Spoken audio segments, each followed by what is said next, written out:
Bueno, seguimos con nuestra capacitación, con nuestras clases, conociendo al gran legislador, ¿sí? Conociendo a nuestro Dios, ¿sí?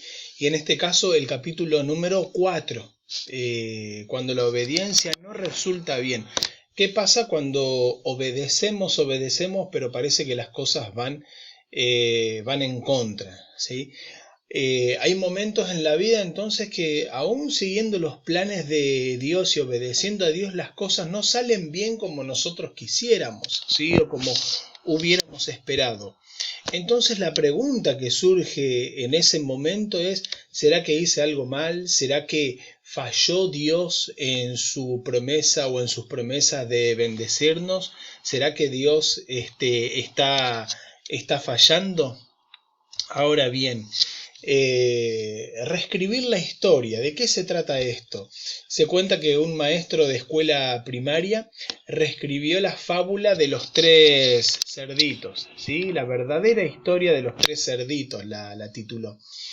Entonces, en la nueva versión, el lobo declara su inocencia y alega que no tenía ninguna intención de comerse a los tres cerditos.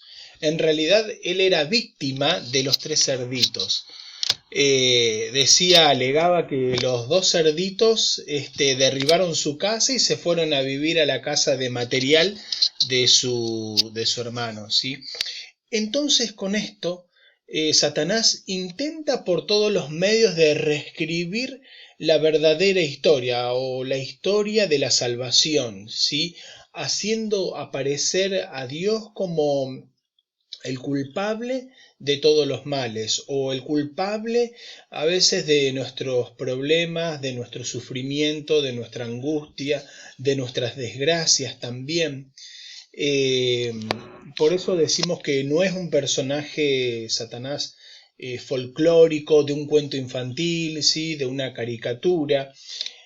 Por eso la historia bíblica refiere de un personaje Job que fue fiel a Dios, ¿sí? A pesar de los momentos de sufrimiento. Y aparentemente no le estaba yendo bien, aún siendo fiel entonces a Dios, ¿sí? Un hombre justo entonces. ¿Quién produce el sufrimiento? ¿De dónde viene? ¿Quién es el autor entonces del sufrimiento? La Biblia cuenta de que hubo un hombre justo sobre la tierra, ¿sí? Cierto día, dice la Biblia allí en Job, el capítulo 1 a partir del versículo 6, dice que cierto día se presentó Satanás delante de Dios, ¿sí? En la presencia de Dios, allí en el cielo. Y Satanás hizo un juicio en relación con la humanidad, en relación con Job. Y Dios, Jehová a Satanás le preguntó, ¿de dónde vienes? Y él dijo, de rodear la tierra, ¿sí? En el versículo 7 dijo Jehová a Satanás, ¿de dónde vienes? Respondió Satanás a Jehová y le dijo, de recorrer la tierra y de andar por ella, ¿sí? Entonces Dios le pregunta a Satanás, Jehová le preguntó a Satanás, ¿no has considerado a mi siervo Job, que no hay otro como él en la tierra, varón cabal y recto, temeroso de Dios y apartado del mal? ¿Sí? Vean ustedes. Respondió Satanás y le dijo a Jehová, ¿acaso teme Job a Dios de balde? ¿No le has rodeado eh, de tu protección? No le has rodeado de una valla de protección a él, a su casa, todo lo que tiene, al trabajo de sus manos, y has dado bendición, por tanto sus rebaños se han desparramado por todo el país. ¿Sí? Alegando esto entonces, Satanás, que Job era fiel a Dios, porque Dios lo había protegido por los bienes materiales, ¿sí? Es decir, en esto, digamos, hay algo muy, muy importante, ¿sí? ¿Qué es lo que quiere Dios? ¿Qué es lo que pretende Dios? ¿Qué es lo que enfatiza Dios? ¿Qué es lo que ve Dios en un hombre? ¿Sí? No son sus bienes materiales, no son posesiones económicas, sus títulos académicos, sus logros sobre esta tierra. Lo que Dios ve en un hombre, así como vio en Satanás, es el carácter, ¿sí? Su carácter, su fidelidad a Dios. Eso es lo que Dios ve en un hombre. Pero a veces tendemos nosotros los seres humanos a malinterpretar, ¿sí? A entender que ese hombre es fiel a Dios porque ha sido bendecido por Dios, o esa persona le va bien, ¿sí? A causa de que es bendecido por Dios, ¿sí? Tiene el favor de Dios o es fiel a Dios, ¿sí? Por eso Dios lo bendice. A veces puede suceder, ¿sí? A veces puede suceder eso, pero Dios ve la fidelidad del ser humano, Dios ve la fidelidad del hombre, ¿sí? Al contrario, como decimos de que Satanás creía que Job era fiel porque Dios lo bendecía, ¿sí? Entonces el Creador permitió que Satanás afligiera a Job mientras no le quitara la vida. Permitió esto para que las criaturas pudieran cerciorarse de que Job era fiel, que amaba a Dios, y no porque fuera comprado por las bendiciones divinas, ¿sí? No porque fuera comprado, no, que era fiel porque Dios lo había bendecido. Entonces nos preguntamos, ¿la obediencia, ¿sí? ¿Vale la pena? ¿O vale la pena ser desobediente? ¿Sí? ¿Vale la pena? No es posible observar una norma, un mandamiento y descuidar los otros, ¿sí? Él dijo, no cometerás adulterio, también ha dicho Dios, no matarás, ¿sí? El amor no hace mal al prójimo, así que el cumplimiento de la ley es el amor, ¿sí? Y también Dios dijo, amarás a tu prójimo y a tu Dios con todo tu corazón, con toda tu mente y con toda tu alma, ¿sí? Y amarás a tu prójimo como a ti mismo. Así que estos dos mandamientos dependen toda la ley y los profetas. Por eso también Dios se preocupa por los detalles. Dios se preocupa por los detalles que no cumplimos, ¿sí? Dios se preocupa por nuestra felicidad. Por eso nos dio 10 mandamientos o normas, ¿sí? que deberíamos obedecer para nuestra felicidad.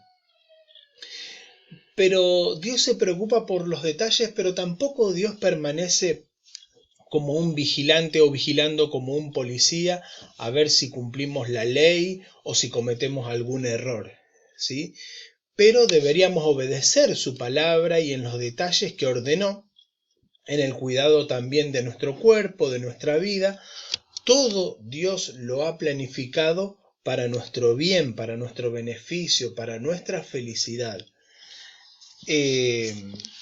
Pero tampoco Dios quiere que vos te transformes como un loco por las normas, como un obsesivo por cumplir las normas, ¿sí?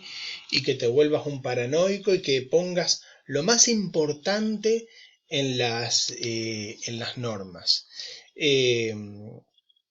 Lo que Dios quiere es protegernos de la enfermedad, de la locura. Dios quiere protegernos de la angustia también que embarga este mundo por no cumplir, por no estar en el camino del Señor, ¿sí? No cumplir con los mandamientos podría llevar a la desesperación, a la locura también. ¿Qué significa esta palabra locura, no? Es la privación del juicio o del uso de la razón, ¿sí? La falta de discernimiento. Es toda separación de la realidad también.